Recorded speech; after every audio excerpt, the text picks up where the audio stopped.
This is the local and national news from fabulous 103 FM, and it would be fabulous if you subscribed. It's easy. Click the subscribe button, and at the same time, click the like button too.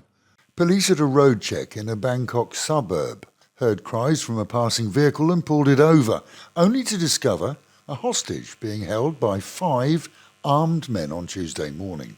All 5 were nabbed and 6 guns taken as evidence.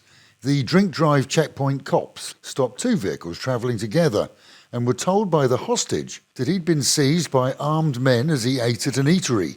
Quite why hasn't been explained, and there's likely reason for his kidnap that will come out in the wash later, but for now, all are being interrogated. In Chonburi, 3 railway employees were seriously injured when a freight train crashed into another which was stationary and being unloaded. A full investigation is underway following the derailment, and those in charge of signals face disciplinary hearings. As late as last night, teams were working to remove 8 carriages which were thrown from the rails, and later trains were stopped, with passengers offered coach rides to bypass the crash scene. What does a YouTuber in Thailand do to make more money from vlogging? Something stupid, of course. And this week it's been the turn, once again, of American national My Mate Nathaniel to again purposely post a video designed to garner free publicity. Famed for nearly being kicked out of Thailand in the past due to dangerous and insulting pranks, then crying online when he split up with his ex, the latest ploy of the no longer youthful Utah native, who speaks fluent Thai, involved telling his flock that he'd hired a whole group of 50 from a police commando unit. This for a video of a game involving toy guns, knowing that police, of course, have been top of the media tree for headlines in recent months. More than 2 million people with time on their hands watched his clip designed to cause background controversy in Thailand. Police were ordered to investigate whether the 50 uniformed cops were really cops, but it turned out that maybe 8 were and the rest are paid actors. It is, of course, illegal for police officers to appear in commercial media in uniform without permission. It's also illegal to dress in a police uniform without permission too. But our mate Nathaniel knows that all too well. His sheeples then can expect a grovelling apology, a few tears, and the begging for forgiveness, which is his standard MO, and of course the hundreds of thousands of baht in his pocket from the viewing figures, which will mean he can afford Kleenex. Meanwhile, Chonburi police have to waste time and public money in setting up an investigation that could instead have been spent in a more worthwhile manner.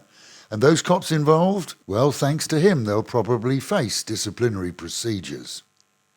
Swimming the English Channel, the rough sea route between England and France, has long been the height of adventure for strong swimmers despite dangerous waves and currents. But one Thai lady's 21-hour crossing is being hailed as an example to all.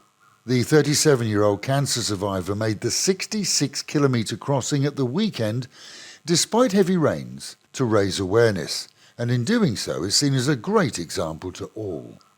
Meanwhile at home, and as our own province of Chonburi reels from the news that the heads of the provincial police have been charged with receiving bribes from criminals to avoid punishment, police investigating police have interrogated 4, who it's claimed delivered 28 million baht of a total of 140 packed in suitcases at a meet-up outside a Chiang Rai temple.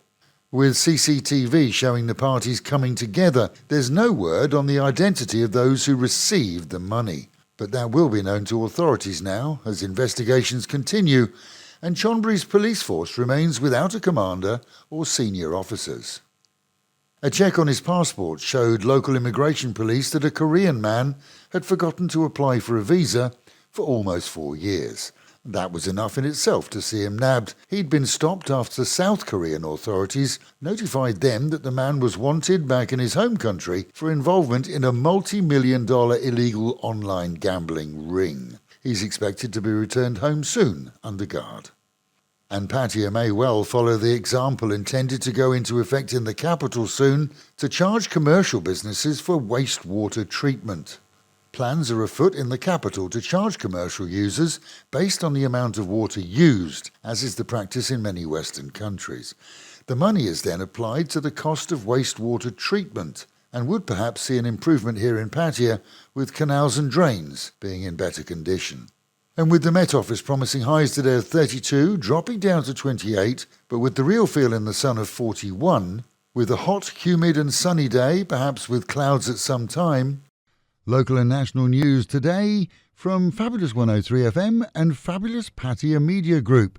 And to get a notification every time we release another bulletin or programme, like and subscribe to our channel, Fabulous Pattaya Media Group, by using the link below.